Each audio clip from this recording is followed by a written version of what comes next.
Welcome everybody to Motherhood, raw, full but true, with me, your host, Rainbow Goddess. This podcast offers candid portrayals of the reality of mothering in a Western, individualistic, patriarchal culture. So welcome everybody to Motherhood, raw, full but true. This is the second episode of the podcast, and it's a space where I'm going to showcase my research, my journey through my thesis and into motherhood. So welcome everyone. So amazing to have you here. And for the listeners that are tuning in to the recording, just so you know, this is a video podcast where I'm sharing a PowerPoint presentation and some images. So if you are listening and you haven't got video, I encourage you to switch over to the YouTube channel, Motherhood, raw, full but true. This journey spans 3 parts of my life over a 3-year period. So I became a mum in January 2020 after a 3-day long birth, which was heavy with clinical intervention, and that left me with PTSD symptoms. And then 8 weeks into motherhood, our country went into lockdown. And then during that space, my relationship broke down. So at 9 months into motherhood, I became a single mum, and I was rehoused through social services to a temporary flat for 4 months, which was far from family. So even though there was this social lockdown aspect, there was also this other added distancing, which really was preventative to people coming to see me and help me. And that was a really dark time.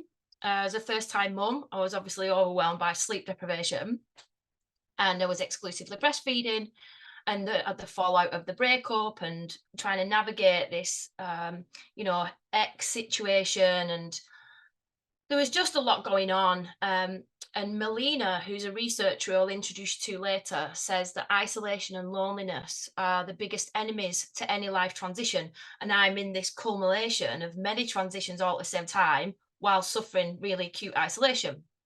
So I wasn't interrelating, I wasn't connected, I wasn't dependent. And all of this brought on a spiritual emergency. Now, we have this pathological perspective in our culture where we say this, when women can't cope when they're in motherhood or in early motherhood, when they have emotional symptoms, psychosomatic symptoms, psychological symptoms, we label that as postnatal depression. But it isn't actually a sickness. It's the phrase that's been given to the woman that can't cope, the woman that's overwhelmed. And Groff and Groff are two researchers that reframe these pathologies into spiritual emergencies. So that's how I framed my situation. I say that I was suffering this spiritual emergency, which they talk about as an evolutionary crisis. So when we go through something evolutionary, if we're not held, we don't really understand the mechanics of it, then we can end up in a crisis where we're not able to evolve fully and flourish in that evolution because we're in crisis. Now, during that time, I did a lot of inner work. So I did yoga, mindfulness. I was seeing an EMDR therapist. I was also working with a somatic experiential therapist. So I was doing body work. I was doing the mindfulness stuff. I was leaning into shamanic journeys as well and connecting with my ancestors. But even though I was doing all of that, I ended up self-harming. And that made me think, like, what's wrong with me? I'm doing everything I'm supposed to. Like, why am I still not feeling like I can handle it? And then, like I said in the first episode of this podcast, I had a mystical experience. So there's one night I was sat with my baby, breastfeeding him, and I felt the hands of women on me, holding me. And it was visceral, really strong, like, and these visualizations of them, like older ancient ancestors, are helping me to endure. And then this deep grief and this deep longing at the same time. So longing for it in the physical and also grieving that it's not there. And so that's when I had this revelation about isolation and how inorganic it is, how unhuman, how unmammalian it is to be raising a baby alone. And that's when I realized I wasn't faulty. It was culture. And then I just couldn't stop but think, do other women feel this? And if they do, does that poke at something fundamentally missing in our culture? And obviously, since then, I've learned it's individualistic. Our culture is individualistic. We normalize nuclear parent families and single parent families as a model. And comparative to some other cultures, it's just not working. It wasn't working for me. So parallel to this personal, journey into Matrascence, motherhood, and also this spiritual crisis, I'd also started my masters. Literally, I moved into that flat in October, and the masters began in September. So as my son was 8 months old, I began this masters journey, and the research into women's spirituality and the research into women's psychological development, women's development in, it helped me to see that there's something fundamental about women where interdependence, interrelationships, and interconnections are needed, so needed in healthy development. So that made me understand, these revelations more. And the deeper I've gone, the more I've understood. So these three, different things over 3 years, is very, very profound, this happening, like I was in this, baptism of fire to forge me into this now, to be this channel for what it is that's coming through now. So, it's a privilege, a real privilege to have gone through that, to come through it, and to have found community and not be isolated anymore. So there's three areas that overlap. I want to give you some theoretical understandings, a bit of literature review, which is just talking to you about some research, and also share with you the gaps. So the three areas again, so we've got 333, which is quite significant. So we've got these three main areas that overlap: transpersonal development theories. You've also got matrocentric feminism, and you've also got spiritual but not religious demographics. So the first one is what I want to share with you is spiritual but not religious. Now, this is being called a new cultural category, and you've all heard it. You might have even said it yourself. I'm spiritual but not religious. So this new cultural category has distinctive qualities. So people who are SBNR value meaning, and they have values beyond themselves. So they think about things that we could say that they're conscious. They also really celebrate personal integration or personal development or a spiritual path, you might call it. And that's involving connection to other people, the natural environment, and your own self. There's also this kindness where acceptance, tolerance of people's differences, compassion to people's trauma, are all qualities in these SBNR people, and that the behaviors are influenced by the spiritual beliefs or the moral beliefs or the conscious beliefs. But the negative thing is that this group of people are misrepresented and misunderstood by society. And these researchers, IC and Rawat, in 2023, found when they did these generalized studies on these people, like I think they researched 1,500 people, that they felt marginalized by society because they didn't have socially provided spaces where they could come together. But, if we're critical about that, actually, spiritual people do come together. You've got cacao ceremonies, festivals, women's groups, men's groups. There's all these spaces where SBNR people are creating spaces to be together. But there's an issue there around motherhood, which is interesting. So we'll get to that a little bit later. So that's the background on SBNR, so you understand. And the other area that I want to talk to you about, give you the theory on, is transpersonal development theories. So these are theories of development that come out of transpersonal psychology. And transpersonal psychology is a recognized field of psychology within the British Psychological Society and the American Psychological Society.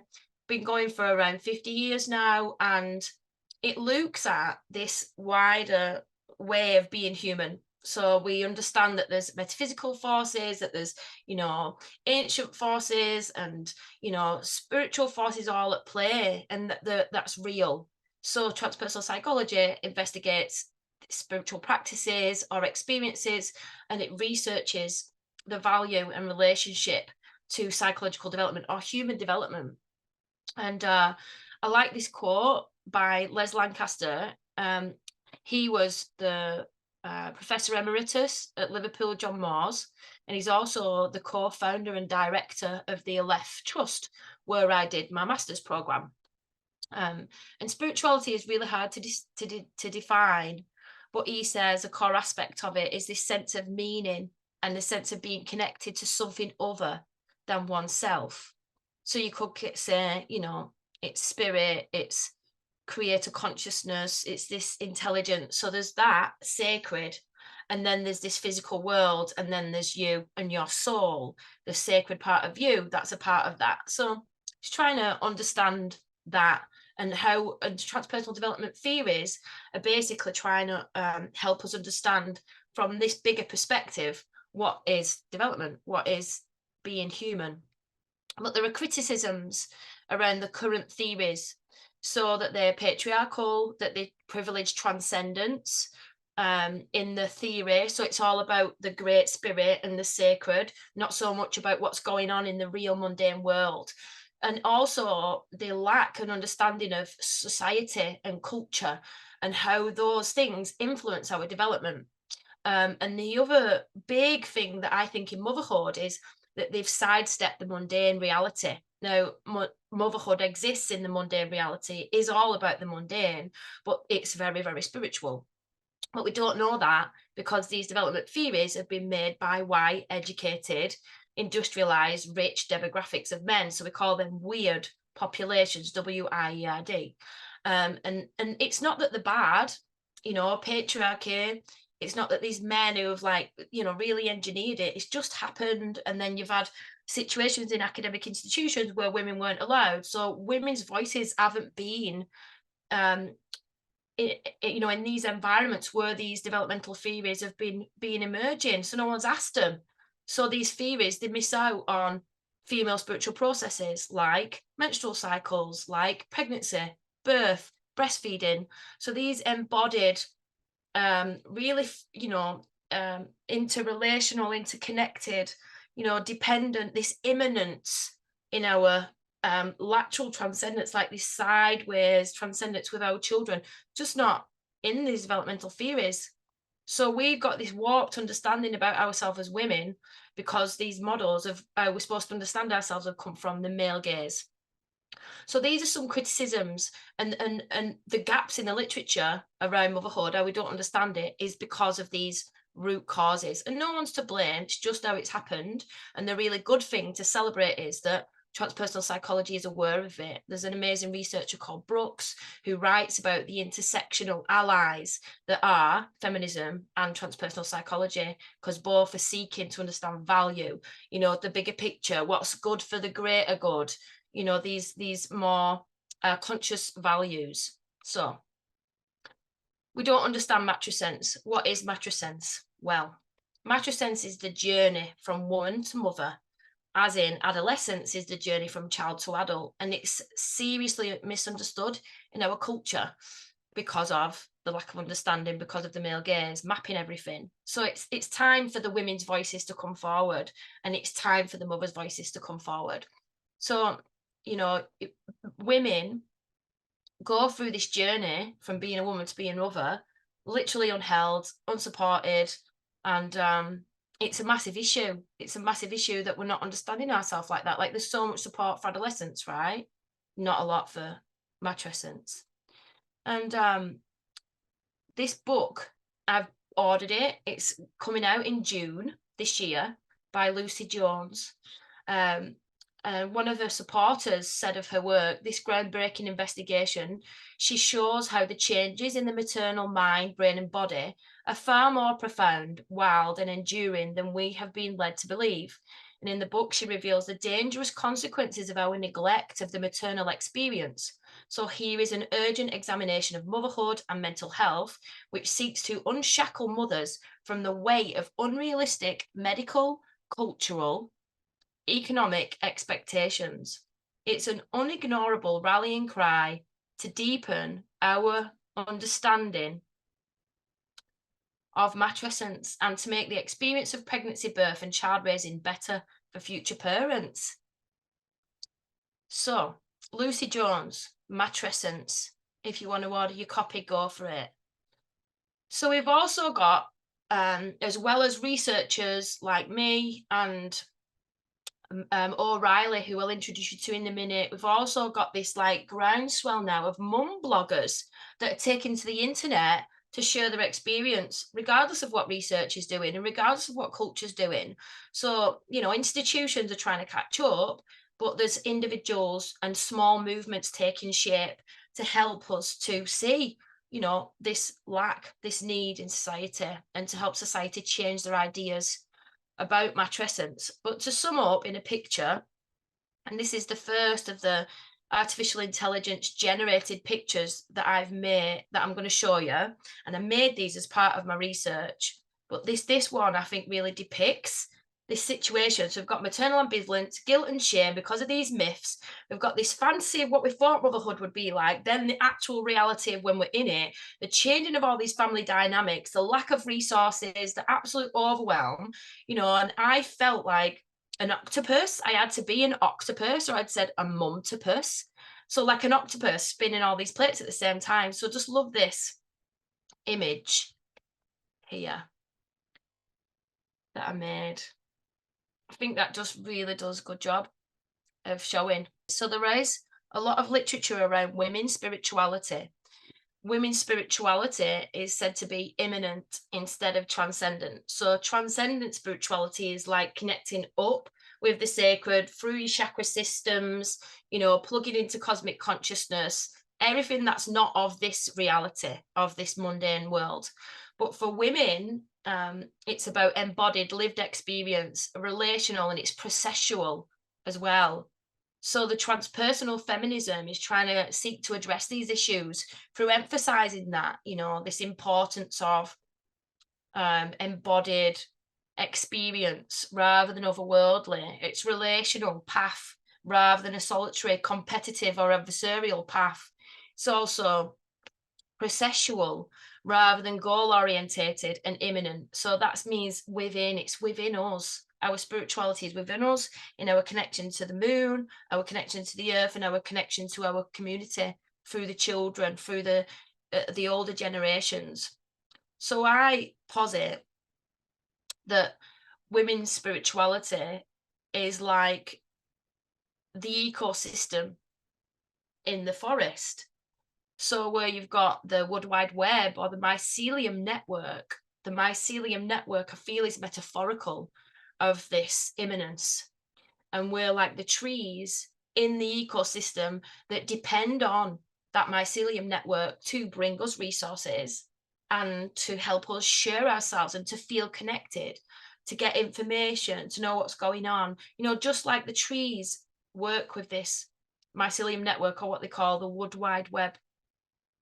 And this image is summing that up. So this is another one of the artificial intelligence images. It's this woman in the mycelium with the mushrooms all around her. Just love that. It's really evocative of how I really feel about it. Like, without this network, we're like a tree outside of the woods, cut off, trying to raise our sapling. And if you know much about the Wood Wide Web, or you've read Sheldrake's work, or you've watched that documentary, Fantastic Fungi, you know, you see that the trees and mother trees work with the mycelium network to give nutrients to the saplings. So there's something so beautiful about this metaphor, and that I think it really helps us to understand what's going on. So there are serious gaps in the literature. You know, these books, the Blackwell Companion to Consciousness, the Transpersonal Psychology Handbook. You know, they don't have any mention of motherhood, birth, nothing. And these are the fundamental textbooks in transpersonal psychology, not one mention of the word mother. And again, no blame, it's just how it's happened. But there's this huge gap.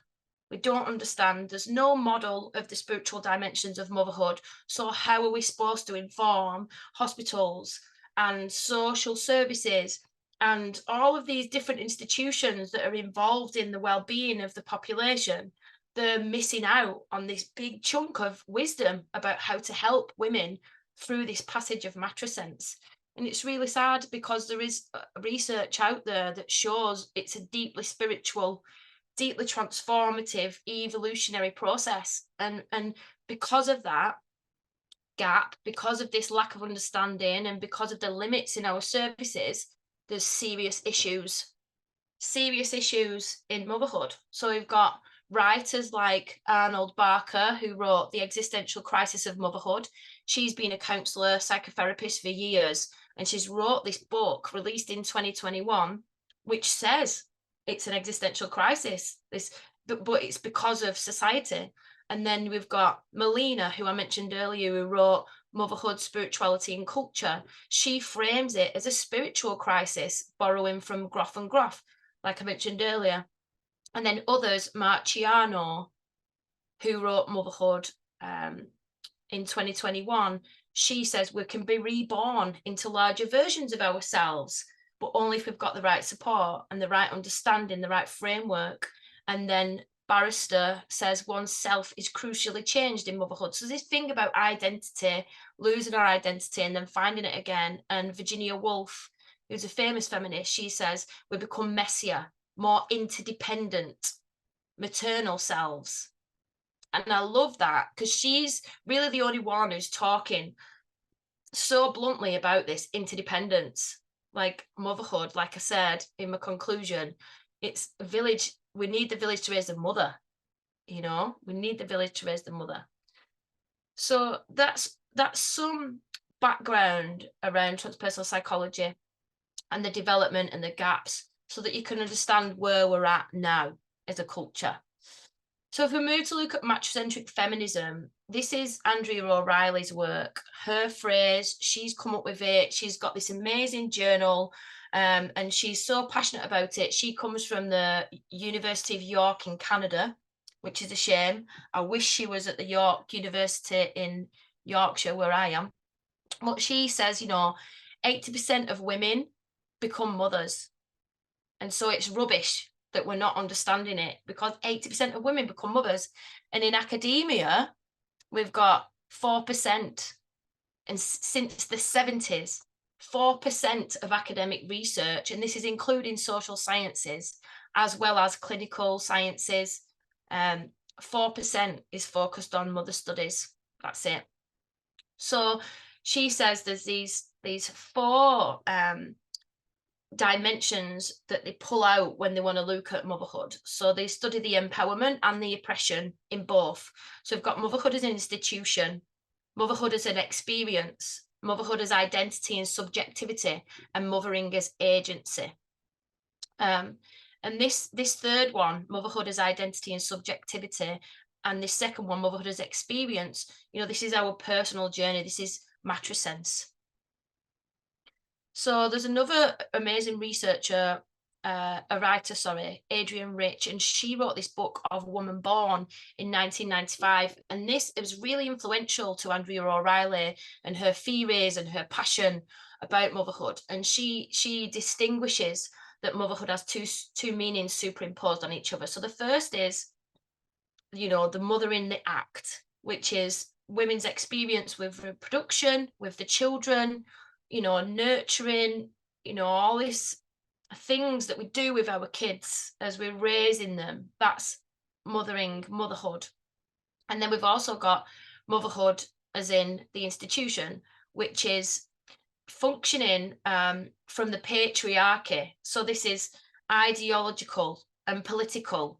So it's the thing which keeps motherhood going to fuel the economy. So we raise children, we don't ask for money to do it, but yet they become economic cogs that bring wealth to our society, because we're raising new humans. So there's these two different things: motherhood, the institution, and motherhood or mothering, the journey. And motherhood, the institution, is laden with myths, negative myths about motherhood, which I went into in episode 1 of the podcast. But these myths in our culture, what they do is work to cause guilt and shame. So it's myths like mothers are eternal fountains of nurturance and they're always overwhelmingly in love with the kids. And that good mothers don't get angry with the children. And that we need experts to help us. But then the other myth that contradicts that is that mothers know how to mother intuitively. We've just got these maternal instincts. So these myths put us in a trap where no matter what we do, we're never going to be able to be perfect mothers. So these myths cause silencing and guilt and shame. When women are having a hard time in motherhood, they don't want to share it. It's because they don't want to seem like they're not perfect mothers because of these myths in our culture. So they rattle around in our collective psyche. And I spoke a lot about them in the first episode. But these institutions of motherhood, they oppress women in the mothering, in the matrascence. And there's 4 main reasons why it's so oppressive. So the first one is the impossible standards. And the second one is the societal devaluing of care in the home. So people don't value what mums do and they don't understand what they go through. So there's no real value, or no real help, no real empathy because of this societal devaluing. And then there's also endless tasks, especially within nuclear families and single parent families. There's so much to do. You never get on top of the washing, never get on top of the washing up. There's always something to do. So there's no rest. It's relentless. And that's a burden on the emotions and on our nervous systems. And then there's this thing of paid work versus mother work. So there's this glass ceiling that we talk about in feminism where women, still aren't earning the same as men, even though they're doing the same job. But then there's a glass ceiling for mothers where our earnings are capped because we take part-time care because we want to stay home with the kids. Alternatively, if we're going out to work, a big chunk of that money goes into paying somebody else to care for our kids. So there's this oppression, this tightness around our freedom of how we want to express ourselves in our work and be mothers at the same time. And so all of this brings on maternal ambivalence. And maternal ambivalence is like framed as anxiety, feeling this trap inside oneself. And it's a shame because a clinical perspective is predominant, which means a lot of women, when they're experiencing this maternal ambivalence or this fracturing in this evolutionary process, they're being pathologized, being sent to a GP and being given drugs instead of being given support to evolve properly. They're not being given, more transpersonal understanding, more transpersonal psychotherapy. They're not being given really good resources. They're not being helped to find networks and community. They're just being given drugs on a prescription. So it's a very cold and sad situation. But a lot of mothers, what Leanne Patong in 2007 found was a lot of women actually reject pathology. They just need some more support. They don't want to be pathologized. They know they're just in this liminal space, that things are going to turn all right, and they can get on with it, but they just want empowering through that. And that's not a cultural discourse, is it, at the moment, which is, again, a shame. And then if we look at single mums, so 50% of single mums get no support from the fathers. And this is because our government in the UK doesn't enforce paternal responsibility. And that's financial and also as regards to caring for their own kids. So 50% of fathers at the moment aren't caring for the kids, aren't financially paying for the kids. So the single mums are doing it. And the single mums 100% get blamed for the kids' upbringing. So if the kid is negative behaviors, if it's, antisocial behaviors, they blame the fact that it's a single mum. There's no empathy. And it's just disgusting.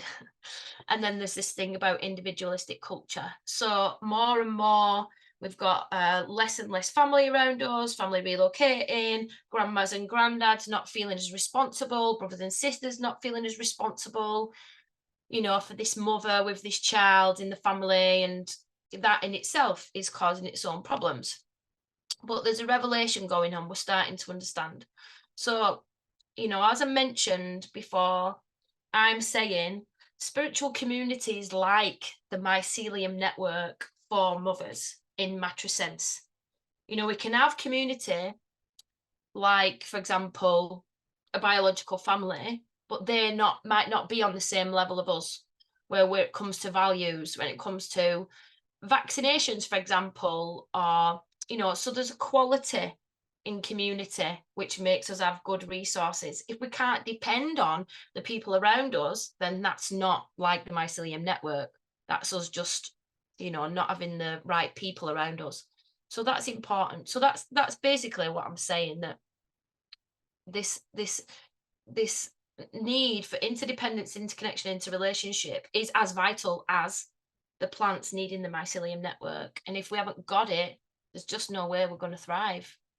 No way we're going to get through it easy, gracefully.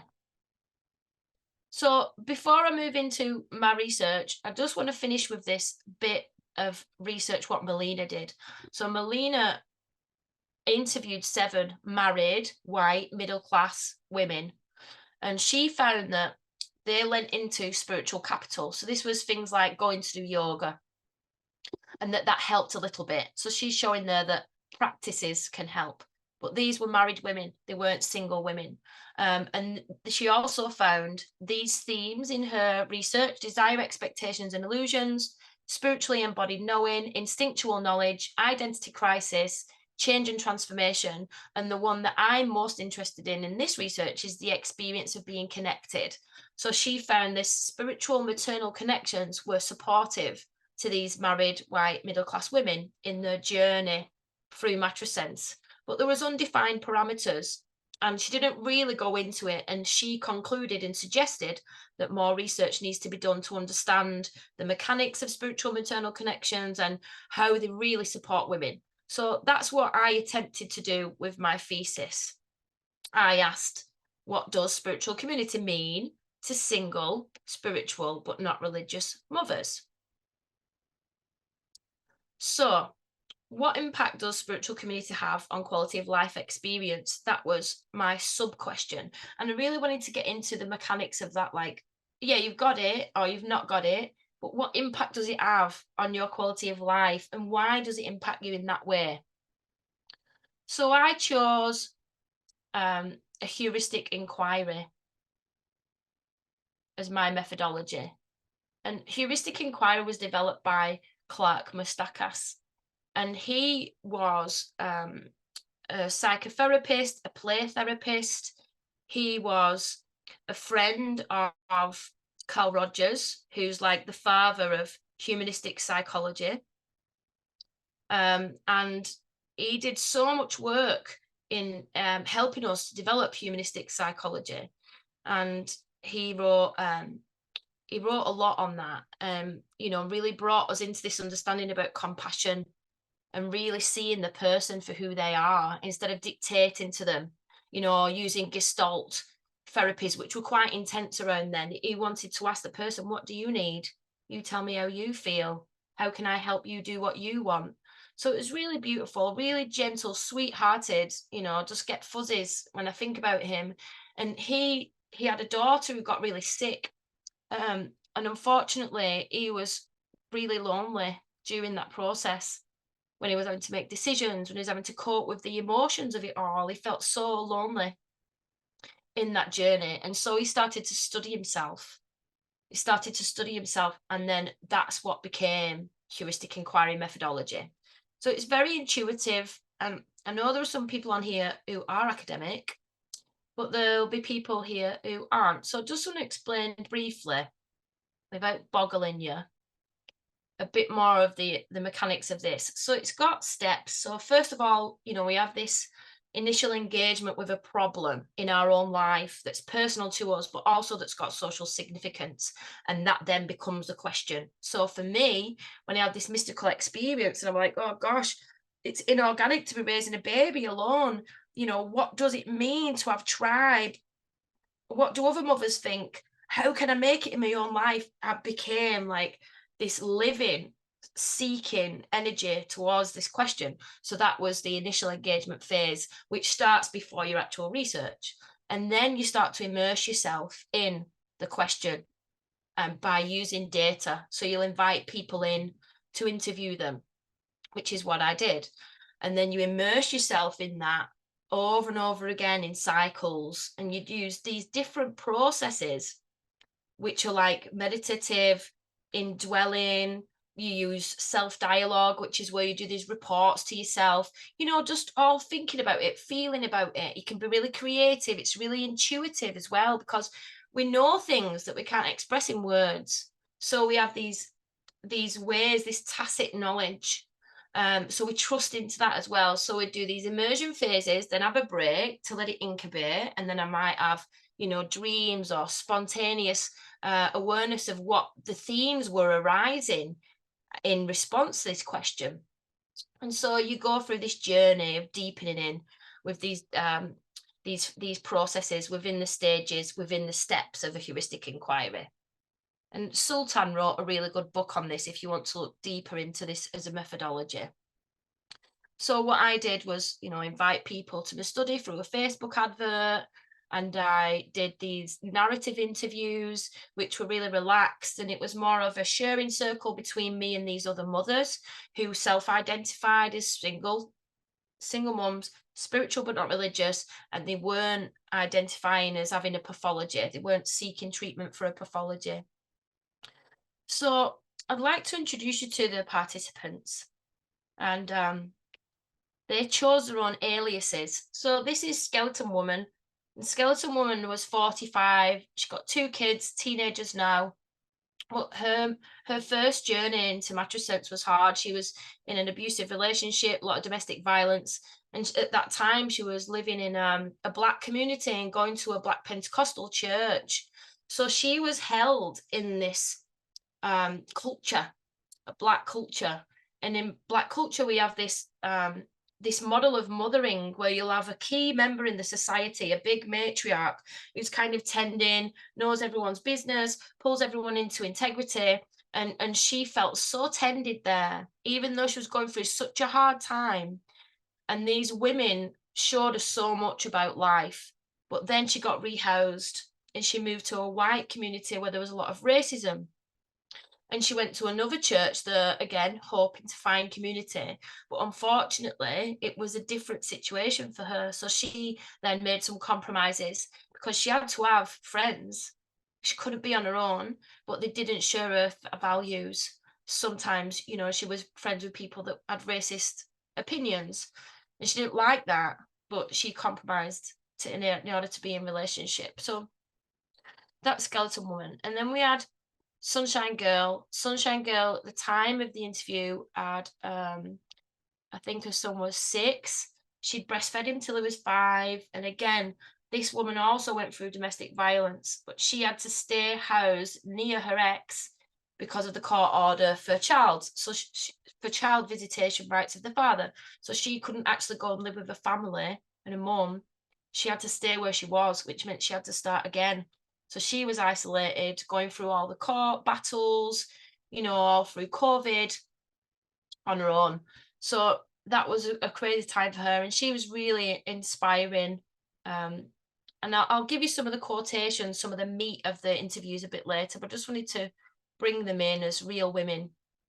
Condor has 5 children, started when she was young at 16, and then carried on going. So her daughter is now 30, Condor's 45, and her youngest child was 2. So she had these children with 3 different sets of fathers. First one, then 2 kids with the second one, then 2 kids with the third one. So she had experiences of being in nuclear family situations and as a single mum throughout her journey, which was interesting when she started to contrast in her interview, especially around shadow work.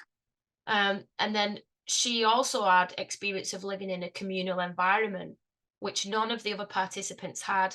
So she did have this immersion with other mums in the children all living together. And parts of it were idyllic, which is, I think, what we all romanticize, but other parts weren't. But we'll get into that a little bit later. And then you've got Boudica Rose, and they'll just love this image so much. In her interview, she said sometimes she feels like bashing her head against the wall. And so when I was making these AI images, I'd use the aliases, some of the phrases, some of the words that and feelings that I had about it. So I put in Rose woman bashing her head against the wall. And this is what the AI generated, you know, on Boudica Rose. She had 2 daughters, both young toddlers at the time, and doing a lot of work on herself, really, you know, prioritizing self-development. And she does a lot of work for other people, you know, as a healer, and she's an inspiring woman, strong woman. And then we have Sandy Brown. Sandy Brown wasn't single for as long as everybody else, but she'd been single long enough to experience the hardships of raising children on her own. And this image of her, this woman and her daughter on the floor, came because in her interview she expressed how in a moon time was a spiritual practice, that in a moon time she had no space to go and bleed and to just be with what was coming up. So she said, it's just not right. You shouldn't be on the floor in front of your children raging. Just shouldn't be happening. And I agree with her. And so, you know, the words and the phrases that I used generated this image, and it's quite harrowing, isn't it? You know, the blood on the floor, but also quite beautiful because, you know, her and her daughter having this shared menstruation in the female body. And then Eagle, she'd had, I think, the hardest time personally because she was so isolated and had no one. And the father of her child only came for 4 hours every 2 weeks. So she'd not had a break, not had a night to herself, no support from her mother, no community around her, one good friend on the phone who was a mother a long time ago, didn't class herself as spiritual, but still could be empathetic and listen. So Eagle shared with me that she had an illness when her son was born, and one night she was laying in bed, her heart rate was through the roof, she was really worried, but she didn't want to call an ambulance because who would look after a child? Would a child have to go into care? And she got really emotional when she spoke that word. And I mean, I've been ill with my kid, and you just think, oh God, but she was severely, severely ill, needed to go to hospital, but couldn't because she was at home on her own with a kid, and all this fear coming up about, you know, who's going to look after my baby. So amazing women, absolutely amazing women. I'm so grateful that they let me in. So there was that thread of the interviewing of them, and then another thread of the immersion was my personal journey with the village. So this was the shamanic mum and toddler group that I developed. Now I studied myself, going from isolation at the beginning of this master's to now being in my 3rd year and doing my thesis, where I was setting up this village in alignment with this time of doing this data analysis. And this was actually last year, in spring last year. So it's the 1-year anniversary now of me and these mums becoming friends and our kids becoming friends. And yeah, it's just so beautiful. It's just so beautiful to have that and to have created that. And there was something about the intentional space that were created to share, the fact that I made it mother-centered and not child-centered, the fact that there was deep relaxation and meditation for the mothers and lots of things for the children to do, but it wasn't about them, and they just got on with their own thing. And then afterwards, once we'd shared and rested, then we all came together and we did crafts and we sang and we told stories, and it was just a very enriching experience like I've never had in any of the other groups that I went to. Some of them I didn't even, the space holder didn't even introduce the mums. It was very, very child-centric, hard in those secular groups. And a lot of mums have spoke to me about actually their experiences in these toddler groups where they'd just rather stay at home on their own.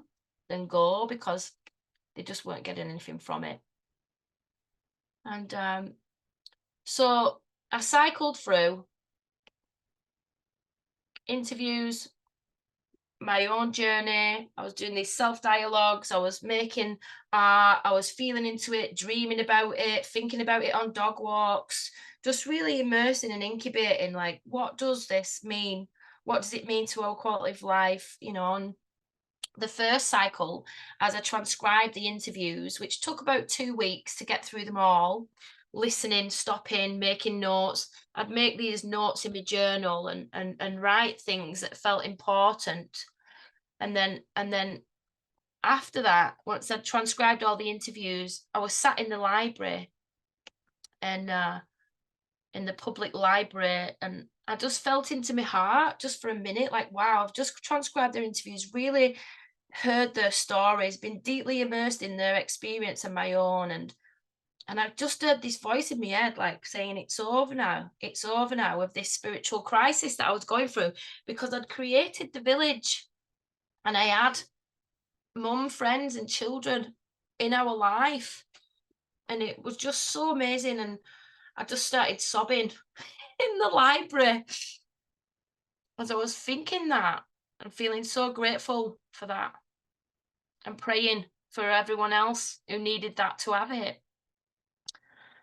And then after that cycle, I put myself in their shoes. So I did this meditation then with every single one of the participants, where I played the Heart Sutra mantra, and I imagined myself being these women, experiencing their life through their eyes, through their story, and really feeling, how does it feel to be me as them? And then that helped me to write their stories from their interviews. So I made individual depictions then, which was like a short version of their interview, just to give a synopsis of them, what it meant to them, and to pull out the preliminary themes. So the first wave of themes that were coming to answer the questions. And that's when I had this idea to make the AI images. And some of them are so evocative. Like Boudica Rose, especially, in her interview, she talked about being this grizzly, shouting, screaming at her kids sometimes when she lost it. And that word grizzly made me think of bears. And then her dad also said that one day he was there watching her through the day. At the beginning, she was full of love and light and, bouncing around. And then by the end of the day, she turned into this devil woman. So I inputted into this AI art generator, devil bear woman shouting at the kids. And it threw back some really, really amazing images. Like, they're so raw. Look at that, with the bull and the teeth, and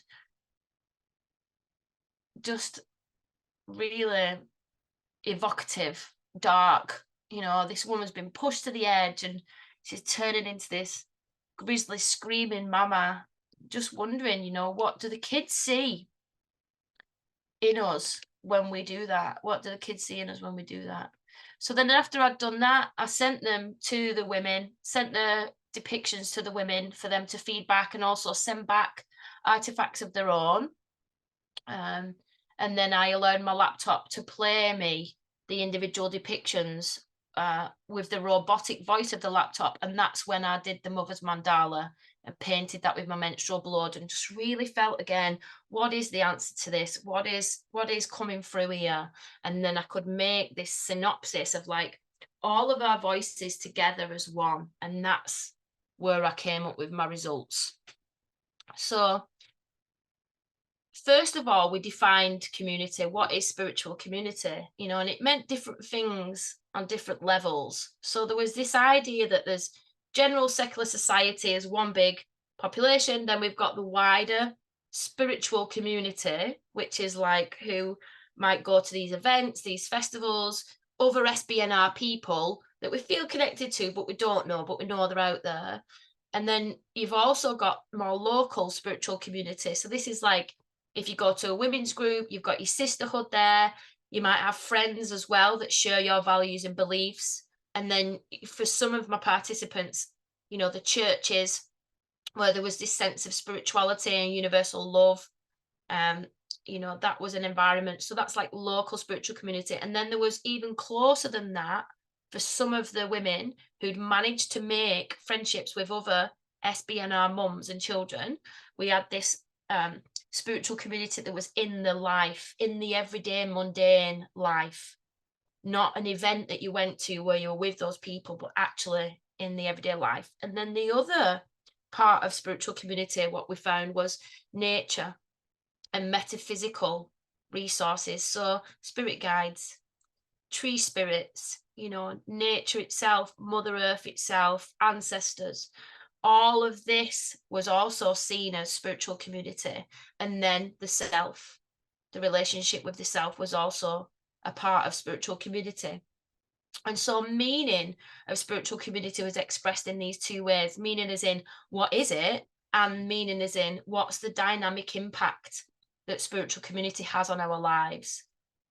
So moving forward, I'm just going to show you some quotes of the participants.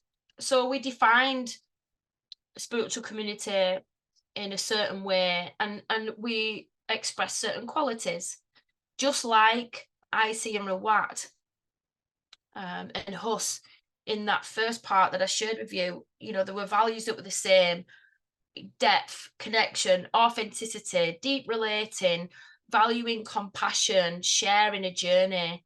And Sunshine Girl said these people, spiritual community, were on a spiritual path or a healing journey, or being aware of ourselves, our emotions, our patterns, our ways of being. And that these spaces allow you to be your truest, most authentic self. That's what Boudica Rose was sharing.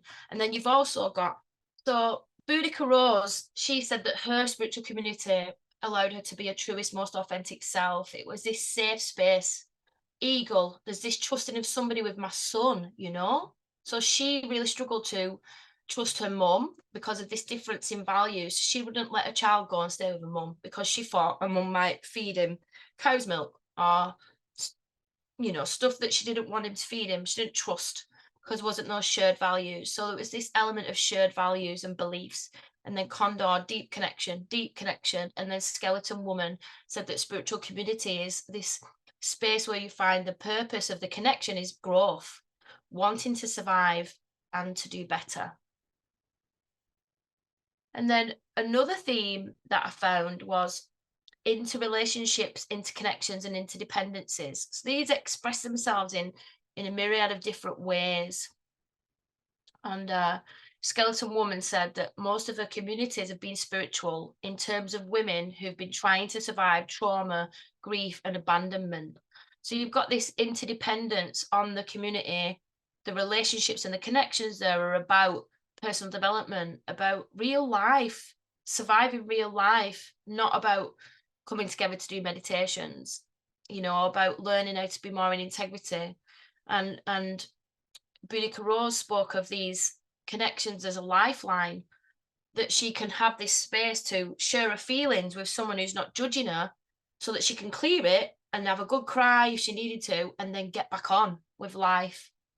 So she was dependent on these women in her life. And Sunshine Girl spoke of not having spiritual community because she didn't feel like she had it. So she could only express how it felt to not have it, and or she imagined the impact would be on her life. So she said, if we have a space where we can share and connect, then trauma doesn't even get stuck in the body in the first place. And she spoke of the trauma that happened to her and her son when she was going through all the court cases in such isolation. If she was held in spiritual community, the impact of it would have been less because she could have been supported in the process while it was going on. So the consequence of not having that, she said, was great, and that it's heavy because she knows that's impacted a child. The trauma of all of that's impacted a child. And she cried when she was expressing this. So it meant a lot, spiritual community, with regards to relationships and connections and dependencies. So I share this image of this woman with mycelium threads coming out of her and connecting to this other woman with a hand merging in, again, to evoke this sense of the invisible threads that are woven between us, that sustain us, that we can rely on, that we really need.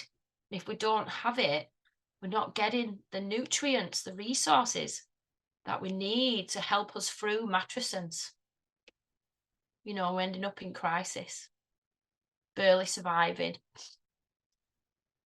And again, like I mentioned before, it's not just physical women, physical community. It was the transcendental, this spiritual realms. So Condor, she said, some of my lowest points, I've had like an angel voice come through and tell me everything's going to be okay. And that was like my mystical experience of these elders holding me, putting their hands on me, helping me to endure.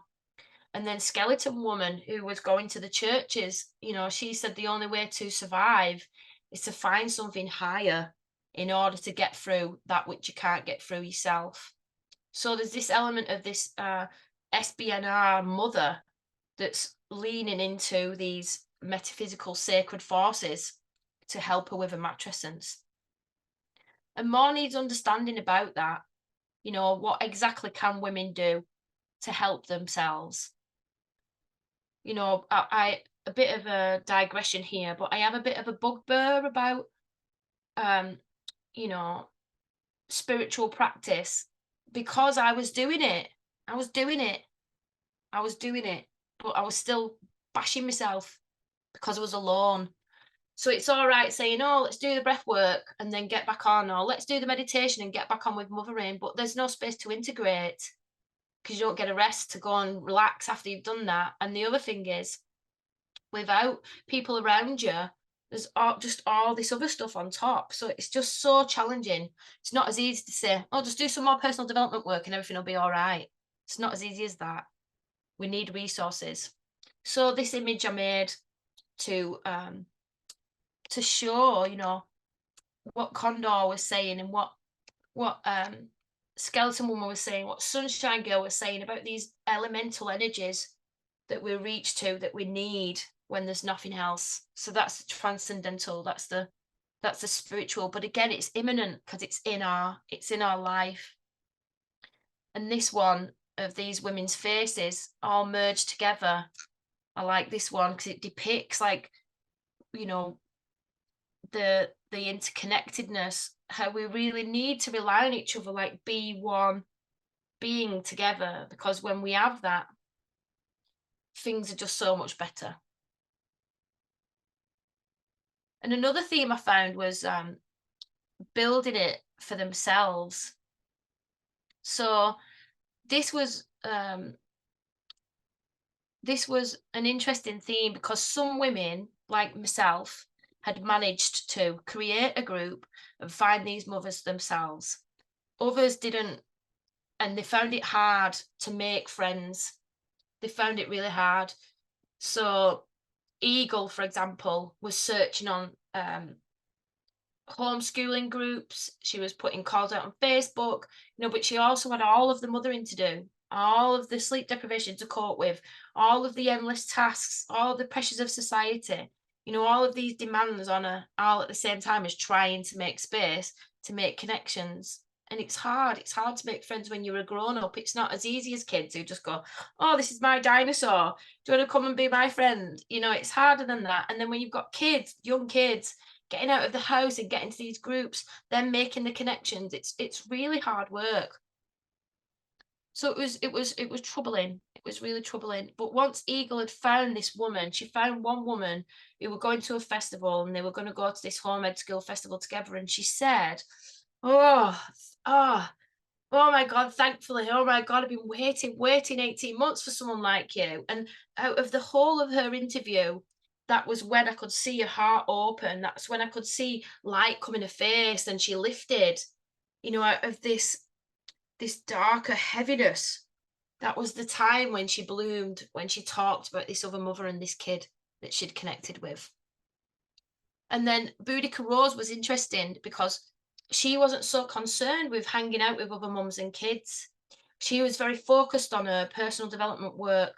So she lent into her sisters. So she said, sisters, my sisterhood. And this is a thing, women can go to women's groups, mums can go to women's groups, but they have to have childcare, or the kids have to be a certain level of independence where they can last without the mum for a few hours while she goes to the women's group to do her work there. So I found that it's not just a sisterhood. Actually, what mothers need is a motherhood. So this group of mums, where the children can also be involved. And we haven't got, publicly funded environments where mums can do that. So it's really, really challenging. There's a lot going on. And Sunshine Girl spoke to this, what she imagined it would be like if she could build it for herself. And she said that if she could be in that situation, then it'd enable her to be even more embodied in her spirituality and even more authentic, and in a position where she was allowing it to be present for a child as well. So instead of it just being her that's bringing a child on spiritually, and then the child being in the mundane and not having experiences around other spiritual people because he couldn't go to the women's groups, or he was too young to go to the festivals, or, she said if she could have it in her everyday life, then it would mean a child would be exposed to it as they were growing up all the time. So we had this propensity of wanting to build it. Some of us managed to, some of us didn't, but when we did, it made such a difference. And this image of these feminine women together, is evocative of the beauty and the grace and the ease and, the poise that can come when women are resourced and they're together and the kids are just there and everyone's having a lovely time and we're aware of the sacred and we're aware of the earth. I find I'm most integrated and most fulfilled when I'm in that situation. I'm the most myself when I'm in that situation, and I'm a better mum. I'm more fun, and I'm engaging with my son, but he's going off playing with his mates, and it's just beautiful. It's just beautiful. And there was another theme of inclusion, which I found really interesting, because Sandy Brown lived in a town or a city where there was a lot of spiritual activity. She'd also ran and been a part of women's groups for a long, long, long time. But yet when she became a mother, things changed for her. So she said, spiritual community is not supporting mothers. A lot of my friends in spiritual community don't have kids, and they just don't seem to value or understand what a huge amount of work it is to be on a spiritual path, doing your healing, and at the same time being a mother. So again, like what I mentioned, we need this motherhood. We need to be with other women that have got a shared experience and the shared values. It's not enough anymore just to be relating in a women's group with maidens who don't get it. We need this extra dimension, this extra depth of shared experience. And again, mentioning these secular mum and toddler groups, Eagle went to one, fell over, not one person in the room asked if she was okay or went to help her. So she said, I've been to toddler and baby groups and I stick out like a sore thumb. And she talked about being this puzzle piece. So these images, the AI images, were evocative of that. The way that she felt like she didn't fit in secular society, but when she was in a spiritual community, she felt like she belonged. And that speaks to the marginalization, the misunderstanding, the misrepresentation in society of spiritual but not religious people, and especially mothers. And then this theme of the dark mother archetype, this was the one which got me going the most, because when I became a mum and I started to feel angry, and I shared in the first episode, didn't I, the first time I shouted, and then that time in the night when I shouted, and just becoming this monster. And I wrote actually in one of my pieces of work that the monster under the bed is mummy, and I'm going to write a book that's underneath that title, The Monster Under the Bed is Mummy, but it's not her fault. So I was this presence that was loving, the only source of care for this child, but yet there'd be these times where we'd have to reconcile that I wasn't nurturing, that I was scary, and that I was, this dark mother archetype. And everybody spoke about this. Everybody did. And I like what Eagle says, because she relates it back to spirituality and says, as a spiritual being, I know about this calmness where my heart falls, but there's a line. And some days you cross the line and think, why am I shouting? Why am I doing this? Because I know that's not me from like a soul point of view, but this everyday mundane stuff gets on top of you and then separates you from your soul being. So she's saying, I don't believe that I'm bad or that I'm dark or that I'm angry or that I want to be like this with my kid, but something's happening where I'm reaching this limit of my allostatic load, and then I'm spilling into it. I'm becoming this dark mother archetype. And again, I relate that back to this idea that the more personal development work we do, the better we can be. And that's not the case. One woman doing all of this on her own reaches a limit, and then this is what happens. The nervous system goes into fight response for survival, and that's what it is. So I'm arguing, the crux of it is, it's like cultural abandonment. It's cultural abandonment. I get angry at my son sometimes when we're in community, but there's other women there as well, other parents or other friends. Like when I'm around my family with him, it's never gets to the point that it does when I'm on my own. Never. So something about the support to absorb the stress when we're around other people that changes the expression of this dark mother archetype. And also I think being witnessed in it also makes a difference. Even if you do lose it a bit with your kid, when you're around other people, somebody can reassure you. And that also makes a difference. I know you sit in the shell shock after you've done it on your own. There's no one there to help you. You're in a child's upset and needy as well. So it's just this shell shock, I feel, when we're on our own in it. And we've got to reconcile that. We've got to resurrect ourselves from that. Let go of guilt and shame and just crack on, because there's nothing else that we can do. A fish is never going to climb a tree, and that's it. So these images, when I'm showing now, this first one, it reminds me a bit of, the Pink Floyd The Wall album of the headmaster. Very evocative, very scary. And this one, again, this grizzly bear mother archetype shouting at the kids. Just love that one, with the breasts as well. Just so amazing. And again, like, is this what our kids see? Or is it just mummy shouting? Is it just mummy shouting?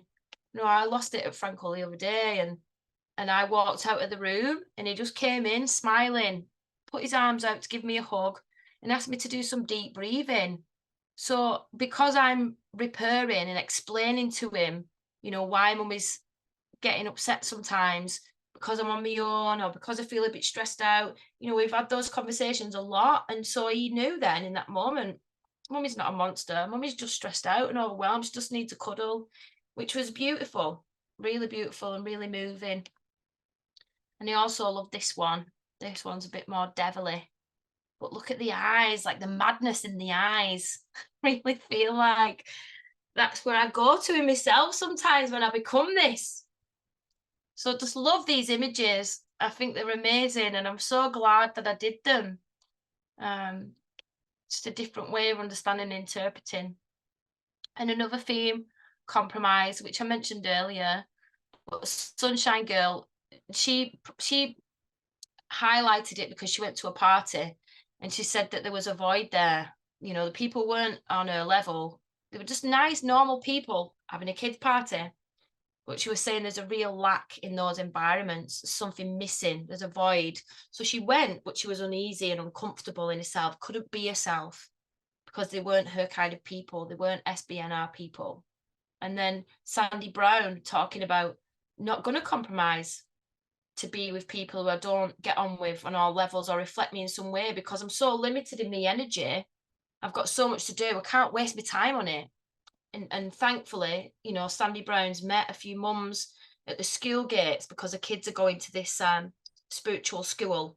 So she's got lucky there and she's found some other mums who can relate. And she says, we can have cosmic chats and that makes her feel fulfilled. And then Skeleton Woman, as I mentioned earlier, who had these racist friends that she had to make do with, people very misaligned from her beliefs and ideals because she needed to survive. So there's this element of compromise. We don't have the quality of what we need, but we still have needs. So we have to make do. But there's issues there. It's complex. And then the other thing, and this is where I say, like, single mums are the real heroines of our time, because as well as doing everything that they're doing in the mundane world, as well as trying to make some sort of livelihood, as well as coping with all these myths and all this oppression, they're also doing shadow work, like taking it on themselves to do personal work, not just for the sake of personal development, but because they knew they had to be able to show up better as mothers. So they used opportunities of being triggered to look at parts of their own childhood trauma and to do some work around it. And Condor's interesting because she, like I said, had an experience of being in a nuclear family and then a single parent family. And she said single parenthood gives you loads of opportunities to get triggered, find your pieces and do more work, but it's really tiring compared to when there's someone else with you, where she said it can prop you up quite a bit and you can bypass yourself quite a bit more. So she said you have to do so much more personal work to keep your shit together. So she sees single parenting as a spiritual accelerator. But we could also suggest that it's not so much that we're bypassing, but that we're processing with the person in the home. So when little things happen, we're going back, there's somebody in the home, we can say, oh, this happened today. And we might just speak it and then it's done. Or they might say, how was your day? So you get to share a lot more. So maybe there's not so much in the tank all the time. You're not getting to this pressure cooker all the time because there's someone there to absorb, someone to relate with, someone to depend on, someone to connect with. And I'm going through a process, a phase at the minute of feeling that deep isolation, which is why I'm not at home now. I'm at my mum's because I rattle around my house like a caged animal at the weekends because Frankel's not there. And I've got all these things I need to get on with, but I get so caught up in myself, and end up procrastinating. So I'm no good on my own. And I'm feeling it more than ever. And so I just decided to come and be here at my mum's where there are other people. But yeah, Boudica Rose of Shadow Work says there's so much to swallow when you're consciously parenting. And she speaks of breaking traits, breaking generational trauma, and there being no one to support you. You just have to swallow it. So she's using her spiritual capital, leaning into her practices and trying her best as an individual to move through these big feelings so that she can show up for her kids. And this was another AI image of shadow work. This, again, it's like mycelium, isn't it? This black hole with all the mycelium, like the biological, cells, looks like it's magnified, and all these webs of stuff in there in the system that can get in the way of how we want to be. But I'm arguing, that shadow work is one thing that any human can do. But when we get into motherhood in this isolation, individualized culture with all this stuff going on around us, that it actually causes us to do more than what we would do if we weren't in that situation. So some of it's cultural that we're mopping up because of the cultural abandonment. So that means no matter how much we do, we're never going to be thriving. We're just going to be trying to survive. Oh, yeah, and there were these themes about intuitive revelations. So there's something like a deeper gnosis, like I felt it. It's not right, this. It's not organic. It shouldn't be this way. And then the other women also expressed that. We're supposed to have more close-knit communities.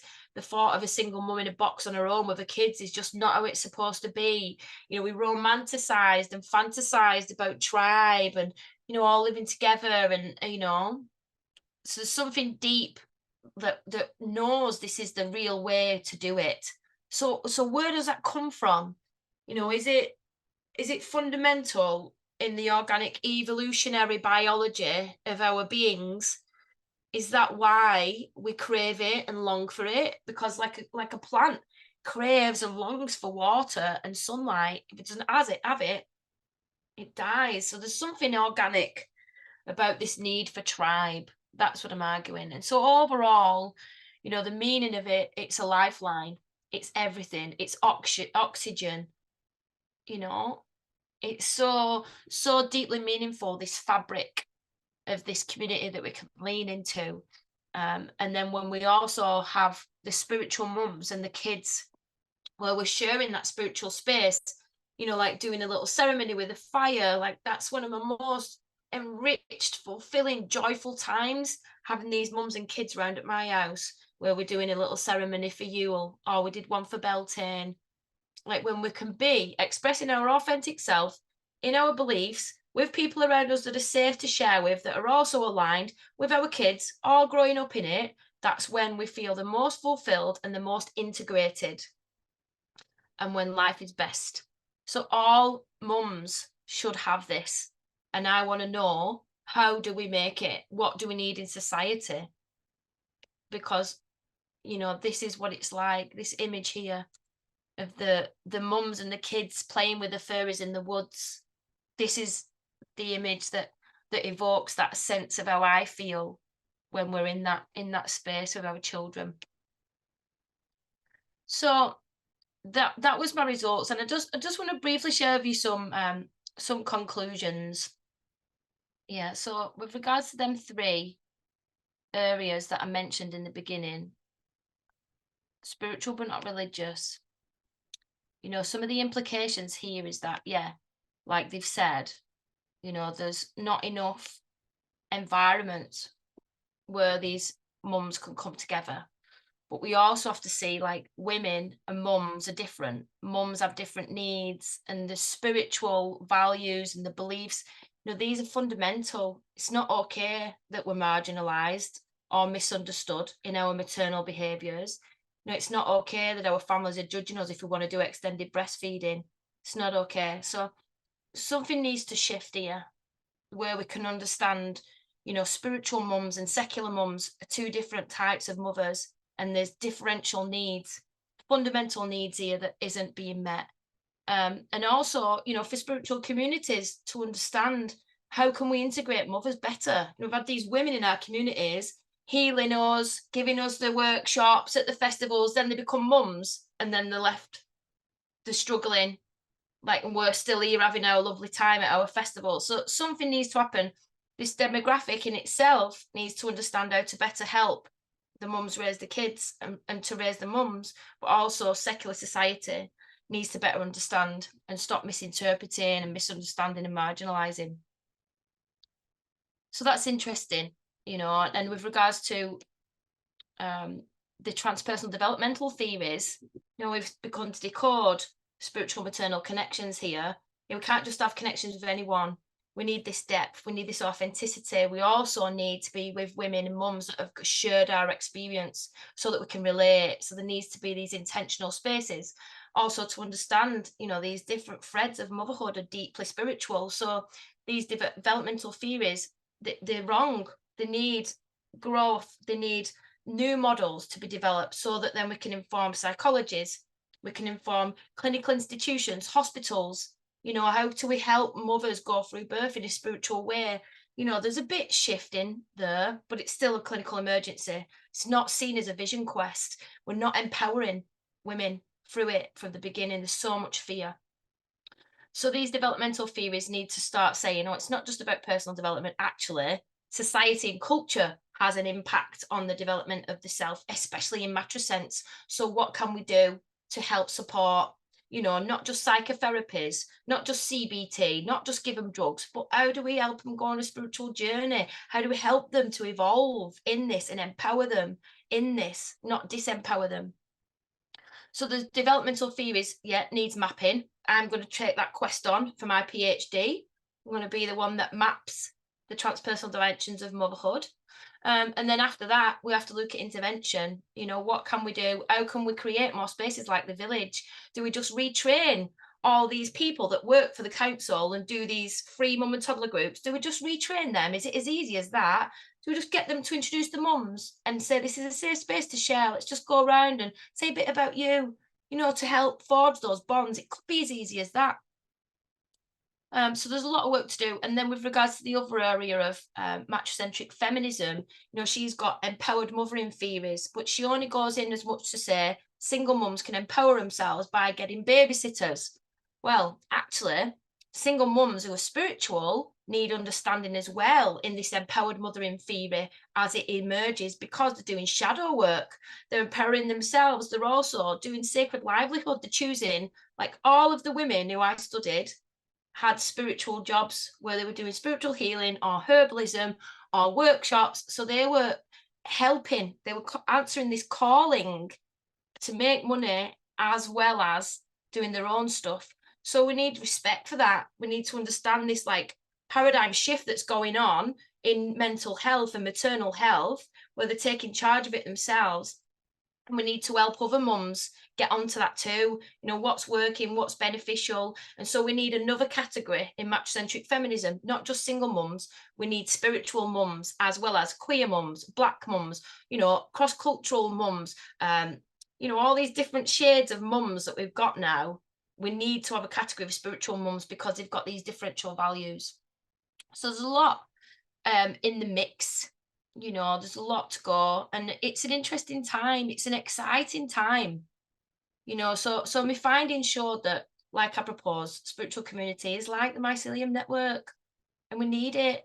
And I also found this paradigm shift. There's these things like the international development integral developmental framework, the IDG framework, and it's set out. They've even took it to the where they do the world peace thing, where all the peace people come together. Can't think of the name of it now. But they have a meeting, don't they, where all the leaders come together and have this global conference. Like the IDG framework went there when they had the last one of them to say, look, we need to do in the development work. It's no good saying, let's get on with sustainability and greenhouse gases. Like, we're not going to change anything unless we turn inward. So it's going into politics, what this IDG framework sets out is these 25 different skills. And what I found was a lot of them map on to what these mums are doing with the kids, raising them. So they're already doing it just silently, and they're not telling anyone because they're so busy doing the work of mothering that they're not sharing it. So we've got these ideas of single mums being these scourges on society, or, just wanting benefits and an easy life. Or actually, no, these mums that I interviewed are doing more than anyone, actually, and they're already getting it. What big institutions are trying to put out there with adults, they're doing it with the kids. So if we could help them, we don't need to worry about the next generation. We're just going to raise the next generation to be the new peacekeepers, the new Earth generation leaders, the new Earth technologists who are going to develop all these amazing free energy things and sort everything out, the big plastic crisis. Like, if we're bringing them all up, not thinking about war, what's that going to do if war's not in the mentality by the time they grow up? So there's so much that we can do here in these early years of infancy if we'd only speak to these mums more, ask them what they need, make it easier, give them more resources and help them to connect. Because when they connect, they empower each other, they align more with the maternal beliefs, they're stronger, they can do it, the more resource to get on with the sacred livelihood. And we also need better interventions when women are in crisis. We stop pathologizing and drugging them and get people in their house to clean up their house. Send people around, let's have teams, let's connect women on a network. Like, I have this dream of doing a charity called the Fairy Godmothers, which is a line that women ring in the night when they're so sleep deprived and it's so dark. And they ring this line and women just start singing. And there's these older women and they say, we've got you, we know what you're going through, it's okay, you're not a bad mum for wanting to throw your kid out of the window or shouting at your kid. It's normal. We're just going to sit and sing to you for a while you ground yourself, and then we're going to put you onto the line with another mum who's awake in the night, who's feeling bad. Like, imagine that, and it'd be so easy. to set up the infrastructure, you know, if we could just have the money to do it and the volunteers to do it, you know. So there's so much, and it was such a beautiful journey, and I just have so much in me now that wants to share and share and share, and that's what this podcast is about, you know, making a space for real mums to come on and talk about their experience. So thank you for listening to my research, and without further ado, that's what I want to do. I want to turn it over to you, mums, grannies, uncles, brothers, sisters, aunties, you know, turn it over to you so you can have your share now, so that people can hear you. And, you know, if you have any questions, or, you know, you want to just speak to how you feel now, or any of the bits that were really evocative for you, just really love. Yeah, it's very powerful, isn't it? Very powerful stuff. Yeah, and the irony is that while I'm listening to it, I'm like tidying up after kids and making drinks and all the rest of it. And while you're saying, yeah, we need a village to support you out, I was like, yeah, yes, we do, mate, right now. So thank you. That was so interesting. And it really made me reflect just now on my own experience, because I consider myself spiritual but non-religious, although I hadn't really heard that term before.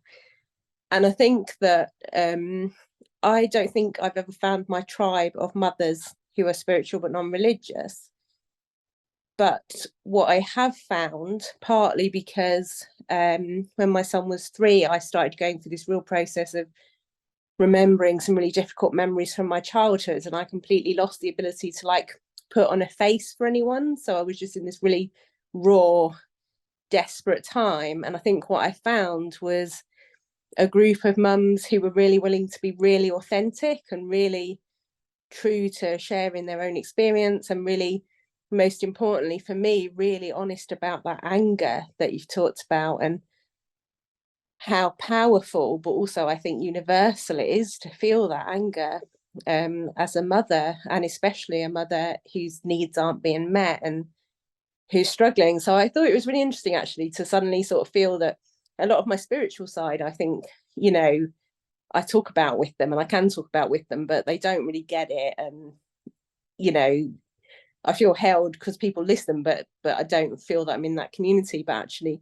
just the authenticity kind of met the same need for me in an interesting way. So I just wanted to add that in, really. Okay. Yeah, it's interesting, isn't it? It's human. Authenticity is human. It's innate in us. And Huss says this authenticity is a value in these SBNR people.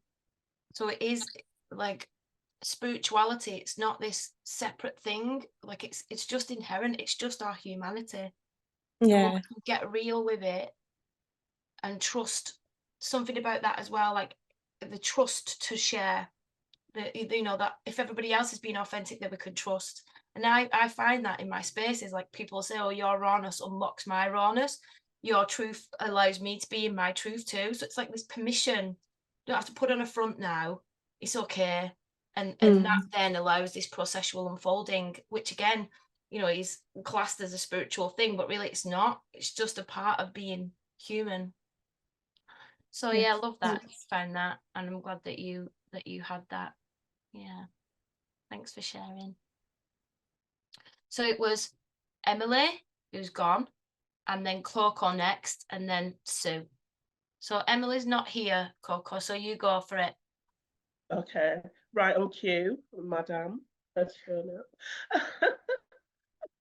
This is my granddaughter.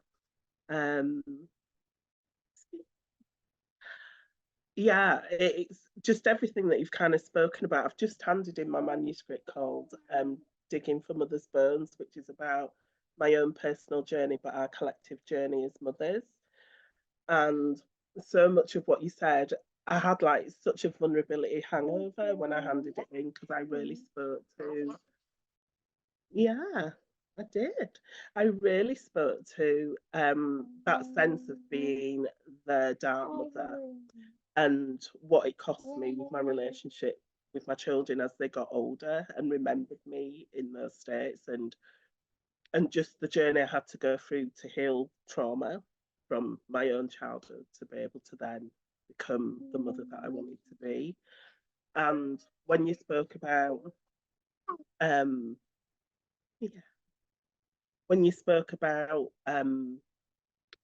what is it that we kind of need to do, it's like we need to kind of remember the placement of the mother. It's back to front and it's inverted. The mother is the person that's supposed to be revered in life. We bring life into life, and without us there would be no life, and everything's like back to front, we're like put on the bottom of the ladder. And I think it's really having a collective remembrance that, you know, mother is the center of all life. And for me, that's where the kind of message starts. I end the book with that concept that we need to kind of rewrite the whole story of what mother actually is, that we are central to life, and therefore we need to be put back at the center of life for life to come back into balance. And in our cellular memory, there is a remembrance of a time when women and mother were revered, and we can go into shamanic practices to remember that on a cellular level, because it's in our DNA and it's encoded. And this is why when you were saying we know there's something wrong but can't quite put our finger on it, it's because of that, because that memory has been totally overwritten with an inverted and destructive kind of matrix of what we've got now. And that's kind of what I think we need to do. Yeah. Wow, Coco, that just amazing that you've written that book. I'd love to read it. It's Please, a baptism of fire. Say it again, what it's called, and where It's can called people get it Digging if they for want to? Mother's Bones. Sorry, say it again. Digging. Digging for Mother's Bones. Digging for Mother's Bones. Yeah. Is it on Amazon? It's not out yet. It's just gone in. The manuscript's just gone into the publisher, so it won't be published till next year. But I will be speaking about it over this year. Wow. And doing like workshops and things around it, because I think it's just so important that we start to shift that now. It's over now. You know, we've done this pattern enough to know that it's wrong, and it's upside down, and we need to just get on with this remembrance of the feminine being an integral part of life. And let's do a special feature podcast about your book. I'd love to, and I'd love you to be to read it actually when it comes back from the editors, to be an endorser for it, if you fancy. Love to, I'd be absolutely honoured. Yeah, I love the work of Sharon Maloney. She's done a PhD all about the body being sacred, the female body being sacred, and she talks a lot about obstetric violence.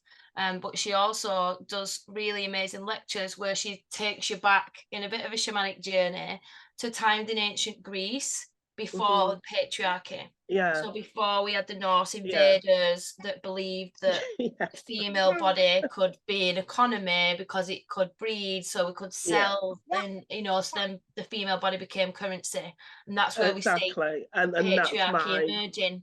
Yeah, philosophy of we can reprint ourselves back to the coding of the original woman before all the distortions happened. Yeah, she says it's been the lost weekend of patriarchy, because when you look back through archaeological evidence, the time before patriarchy lasts 6 times longer through the archaeological evidence, and there's no evidence of war, there's no evidence of weaponry, and there's this idea that God was a woman, that it was about cycles and honouring cycles. And in her meditation, what she did once was so profound, this feeling of safety, being able to walk through the street and not feel scared, not feel vulnerable, not have to cover my nipples up, just to feel free in my body. That wasn't a target for rape, because I was seen as sacred, as an embodiment of the mother, God, goddess, creatress. So Yeah. it is very, very profound, and I Yeah. think this book is going to be beautiful and so needed. Yeah. Yeah. Well, in August, I'm doing a workshop at the Witches Revival in Lancashire around that theme of repatterning back to that, when you said women could walk safe, when we knew we were safe in the body and we could walk safe in the body.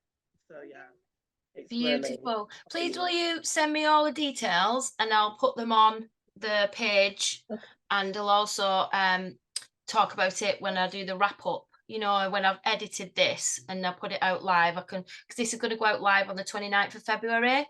So if you workshops after that, then, you know, it could be a good little promotion for you. All right, babes. Thank you so much, Coco. Okay, Sue, you next, babe.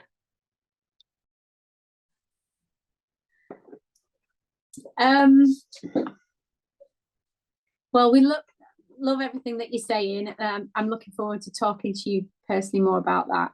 I wanted to introduce my friend here, who was one of my angels when we had little kiddies together. So 25 years ago. For 25 years, and still doing it. And just how everything that you said, that you know, we've just been sitting there going, yeah. That's you. That's And me. that's us doing it together with kiddies, and supporting each other and crying together and having the spiritual times together, creating little beautiful things out in nature with the kiddies together, and with, you know, with a wider group as well. But it's crucial, absolutely crucial. And I, you know, Nikki here definitely saved me. Saved me. From We've been crying we together. saved each other many times from, you know, single parenting, tricky, difficult, intense times. So yeah, I just wanted to say that we're still here. I'm a grandma now. We're still doing it. You know, Nikki supports with my daughter and her kiddies. You know, she's like an auntie now to Jasmine. So, you know, yeah, all that you're saying, keep saying it. It's going on. It's going on. It's crucial work. And yeah, I remember personally when my daughter left home at 18, thinking, what on earth, what was that all about? You know, just the intensity, doing it on your own, not, you know, not even having a supportive, a destructive, you know, father. And it was just absolutely mental. And we're sitting in our own little boxes. I mean, you know, we're lucky, we have community, but the majority of the time we are still on our own in our little boxes, everybody cooking at the same time, not together. It's ridiculous. We're so divided. And yeah, and my partner here, who was a single father, half with the mother. It was shared 50-50. Shared 50-50. So, you know, we've all been sitting here going, yeah, we get that. So thank you. Thank you. Has anyone got else on? And I'd like to think I'm a groundbreaking father, doing his fair share to integrate with his children and his partner. Yeah. So there we go. That's my little say. Thank you, my love. And Beautiful to meet you, Nikki. And amazing sweet story, you know, that you did it together. I'm really inspired. Eve, who's in the room. Well, we had a network. There was a network. We kept on networking, and it's all the picnics and the food and sharing and come round and, you know, sleepovers with the kids and all. Yeah, I'd like to say something about the spiritual side, actually. On spiritual, on the spiritual side, I think so many people stay segregated because they're from a particular faith or a particular belief or thingy. And myself, I've done firework, shame on it work. I am a born again Christian, but I've got friends who are Medicine Man for the Apache Indians, Morning Star, I've got people who run shamanic lodges up in Scotland, and it's not about the name of your faith, it's about the spirit within you. And fair enough, for me, being a Christian, maybe that's where I learned my spirituality. But if you learn yours from shamanism, from American Indians, from Muslim belief, whatever it is, it's wherever you can find the ground to walk that spiritual journey and connect with others on a spiritual level, not on a name of a particular faith. And I think I see it in your kids now. His kids are grown up now, and I do see the value of it in them, really being brought up with good, with spiritual. Yeah, I've tried to be spirituality spiritual. There you go. And I've tried to touch on my feminine side to be a parent as well. You know, because I do, as a man, you do need to touch on your female side, and some of that I've learned from Morning Star, who's a medicine man, because the prayer pipe is about male and female. The pot pipe itself is the female earth part, and the wooden stem is the male part. And so you hold your left side is your female side, and your right hand, which holds the wooden stem, is the male side. And tell me less about the pipe. I want to know more about how did your feminine side express itself in your parenting? How did it express itself? Yeah, where was it different to your masculine side in parenting?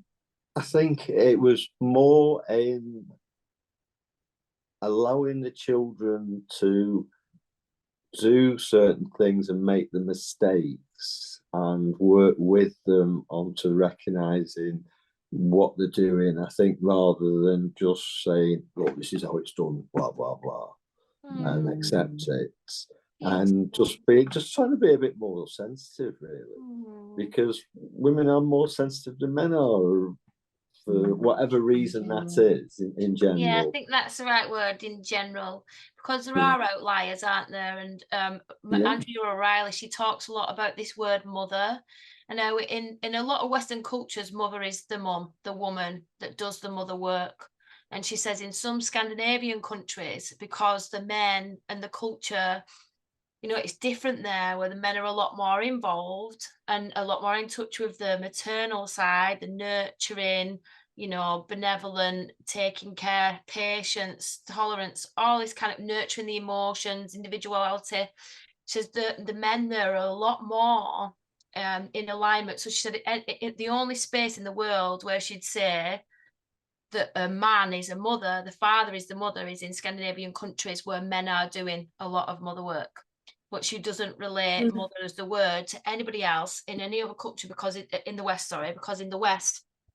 the mums do 80% of the mother work. Yeah. So it's interesting. You know, there are these, I mean, you know, there are these differences. Jump in on that. Gender. You want to jump on, Eve? Yes, just to say, that woman has not been to Lancashire, where my dad was my mum. He was a very gentle man who did all the mothering, all the nurturing, all the emotional stuff. That was my dad. My mum was the authoritarian, emotionally distant one, and my dad was, when I was a kid, he was the one that listened to you. He's the one who got up in the night when you had a nightmare and, you know, cuddled you and listened to all your problems and that translated into adulthood. Whereas until he died last year, my dad was like my best friend. He moved away, but he'd sit on the phone for hours listening to the ins and outs of all my problems and, you know, anything that happened. And he was just really a really gentle, nurturing person.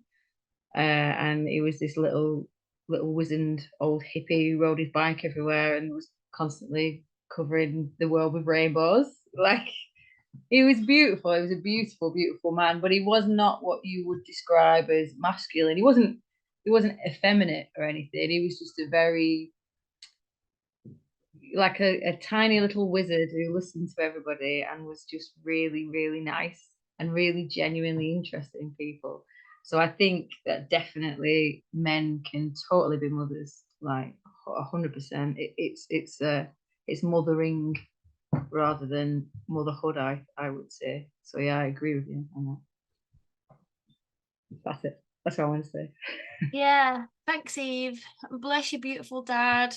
Thank Yeah, you. just love hearing about him, and what an amazing role model, you know. And I think with this patriarchy, we've suppressed the good mother in everyone in society. You know, I've done a lot of shamanic work with white, rich, older men, you know, and they come and it's about breaking down their edges and allowing them to be in touch with their own good mother within. You know, everyone's got this nurturing side, but because we're brought up in a patriarchal environment which conditions empathy out of us, I think it's the isolation. Masculine. It's the isolation as well, because I mean, when my parents divorced, he would have been the main parent. He would have done 89% of the parenting to 5 kids whilst he worked, and was completely isolated. There were none of his mates were coming around and saying, "Can I help you with washing up?" But, you know, it was just him. And there were times in the middle of all that when he lost his shit, you know, and he sweared. And there was something about this gentle, tiny little man saying "fuck" and losing his shit that was quite hilarious. So it did take the edge off. But even still, there's that. Even with men, you would think that a single man would be inundated with women bringing casseroles, and, you know, like it is on telly, you know. But it's not. It's not like that.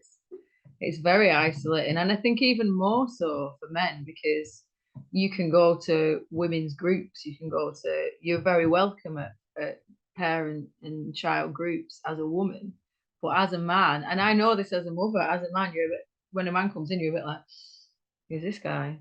You know, like, you know, there is a bit of that, and I think that needs addressing as well, you know, because it's more of that isolation, isn't it? The end. Thanks, Eve. Yeah, let's do a podcast where we get the fathers on. There's a really interesting dad who's a parent at the kindy where my son goes, and he's, you know, talking a lot about his mother wound and how that come up in his parenting journey. So I would like to have a special episode, and Sue, your partner, I don't know his name, sorry, but you could come on. And Eve, you could come on and be a voice for your dad if you wanted, and, you know, we can give a space for the fathers. But I think there really is this unique, isn't it? It's rare that we're finding men in the West that we could say are mothers. But I'm not saying that men can't do mothering at all. I just think, you know, they're brought up in a culture which says, you know, this myth that the mothers are responsible. The mothers, as in the woman who gives birth to the child, is solely responsible for the upbringing of that child.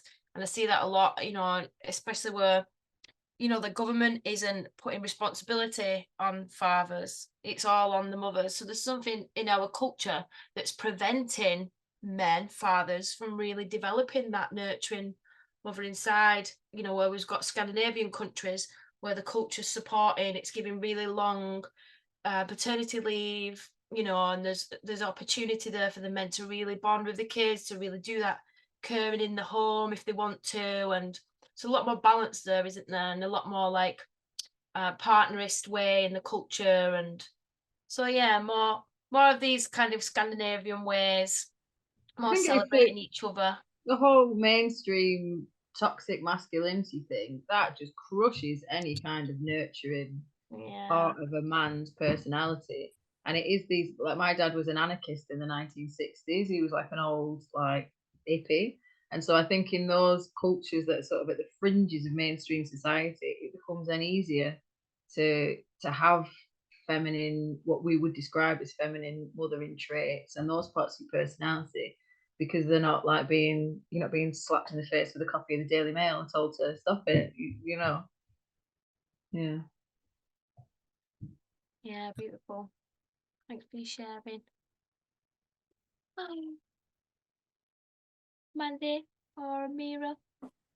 I can share a little bit just on my experience of working quite a lot in. Sorry, just before you do, I just want to ask if Mira and Mandy want to, because we're at time now, and if they wanted to, I just want to give them an opportunity. Yeah, totally.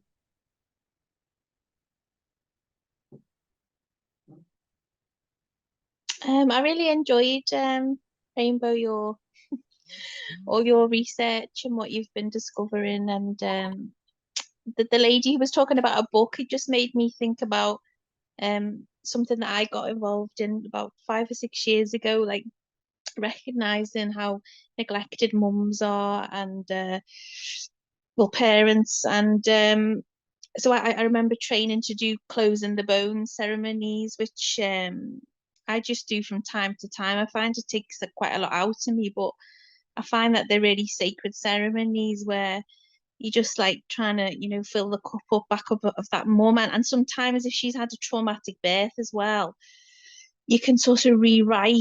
It sort of empowers them to heal from that, and to reconnect with their power, because sometimes giving birth can be, like you say, well, it's traumatic anyway, isn't it? Having a baby, even if it's a good, what they class as a good delivery, it's traumatic for the mum and the baby. But when it medically, there's a lot of medical interference. I think we've lost our own power, like that. Because I know that something that I learned some years ago was like there are places in the world where women can just go in a room on their own and give birth. I mean, not everyone might want to do that, but the point I'm making is that we do have that power, but we've become disempowered, like the way women healers were demonized as witches and, killed and stuff like that. And then men took over that domain in the hospitals and women were sidelined. And so I'm really interested in supporting women through all those life transitions. And I find closing the bones, I can use it for all the different transitions. It can be puberty. I've done it on my son. You can do it on men and women.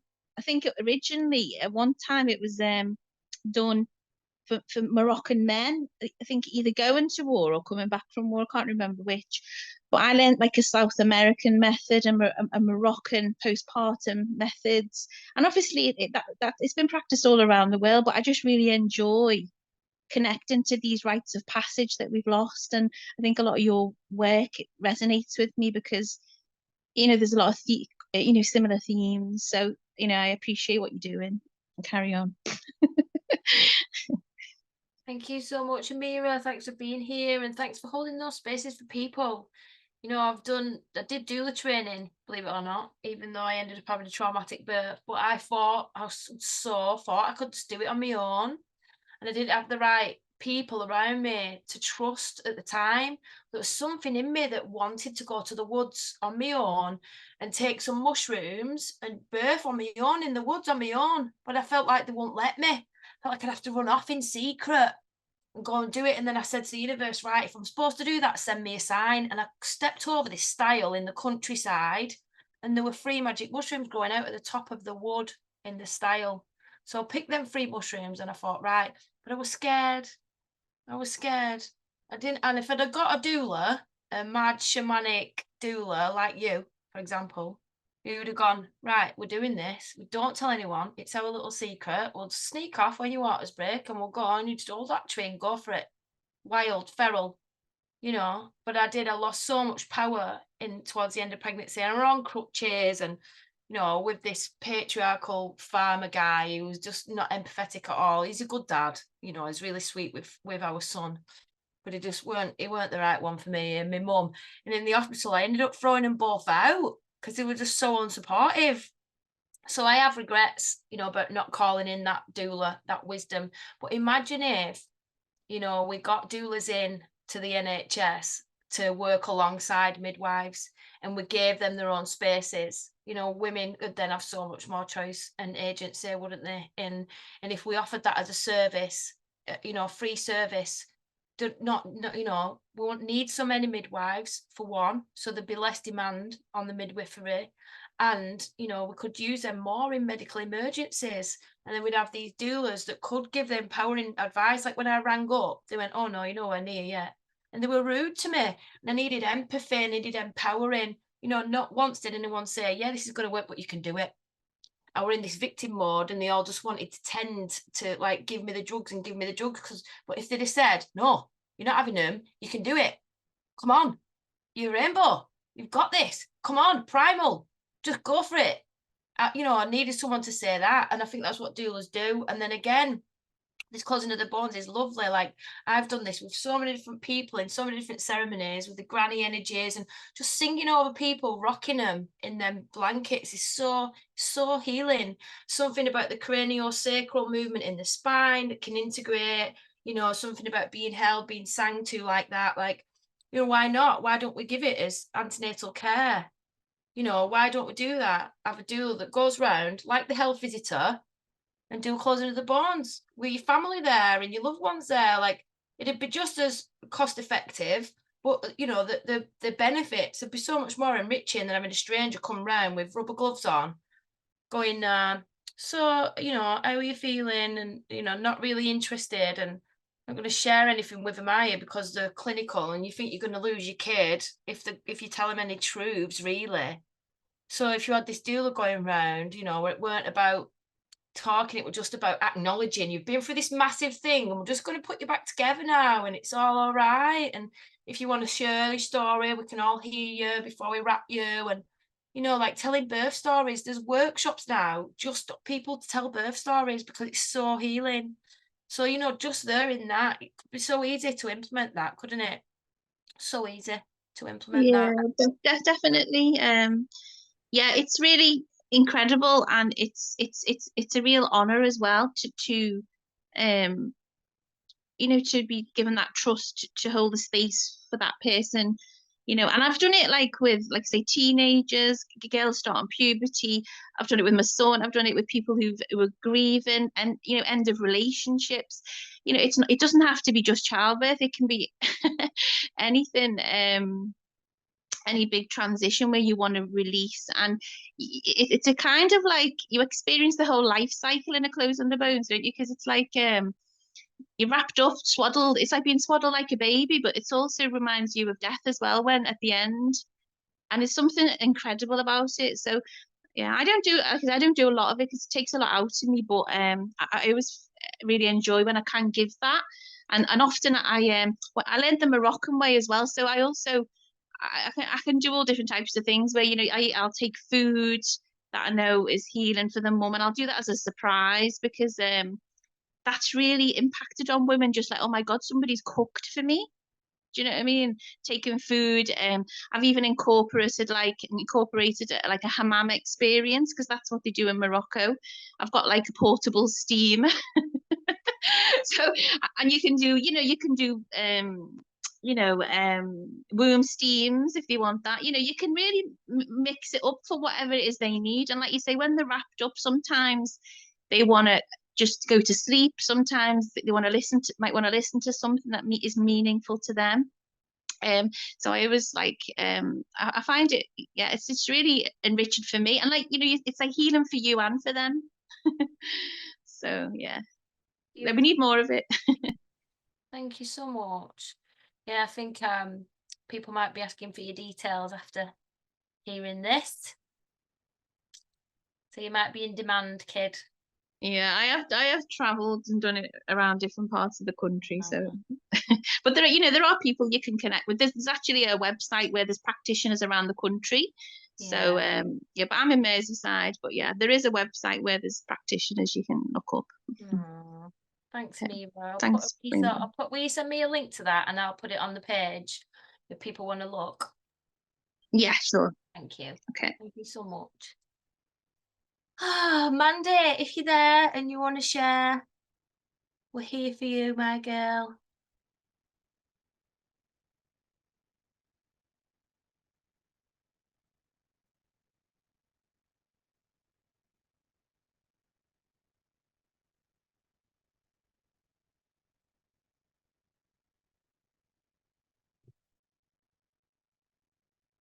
Okay, so you can go then with your last thing, and then we'll wrap up.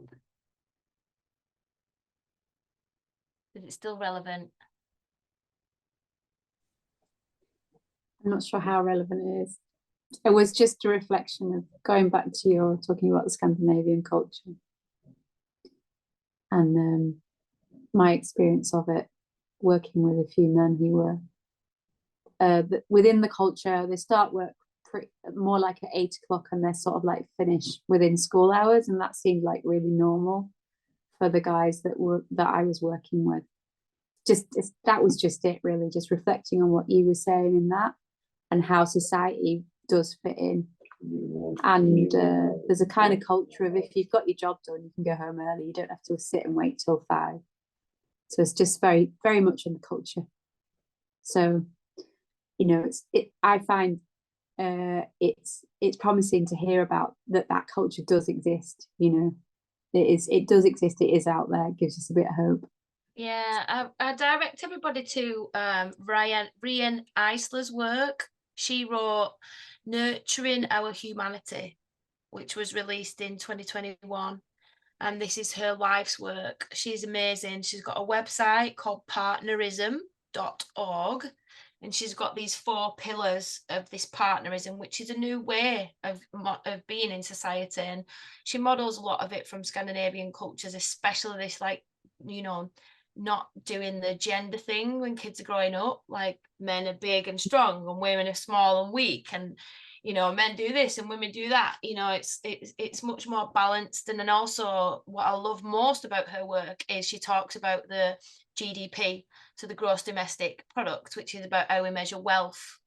And she's done some statistics where if you work in the actual value of care in the home, what mums do for children, but also the care of the elderly and everything else, it makes up 50% of the GDP. So she argues, you know, we need to be doing something there about finances, because we live in a monetized society. And, you know, all this care in the home for free, it is causing burdens on people, you know, and we haven't got choice, have we? And that's a bugbear of mine. Like, yeah, I can go to work full time at Tesco's as a manager, 50 grand a year, and I can get 85% back of the childcare fees for putting my kid in a place with strangers.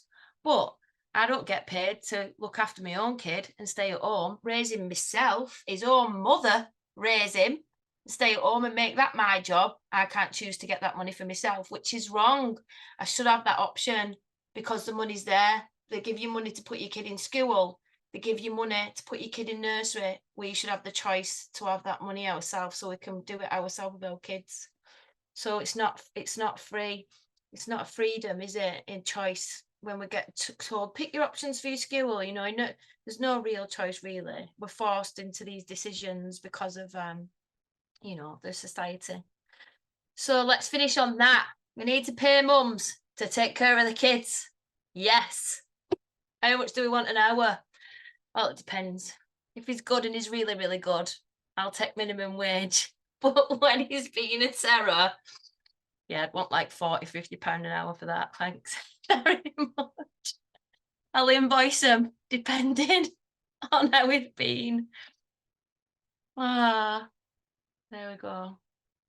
So, what an absolute roller coaster of a ride. I am so grateful for my live audience being here in the space. Thank you so much. I'm praying that this comes across well in a podcast. Said. But yeah, thank you for listening, everybody. What an amazing journey. Thank you so much. I'm Rainbow Goddess, and I've been Rawful But True. Could you? See you next time. Episode 3 is released on the 14th of March, and it's on belonging in motherhood. Get in touch, get on the Facebook page. Loads of love. You're doing a really good job. Bless you, mamas, and bless you, everybody else.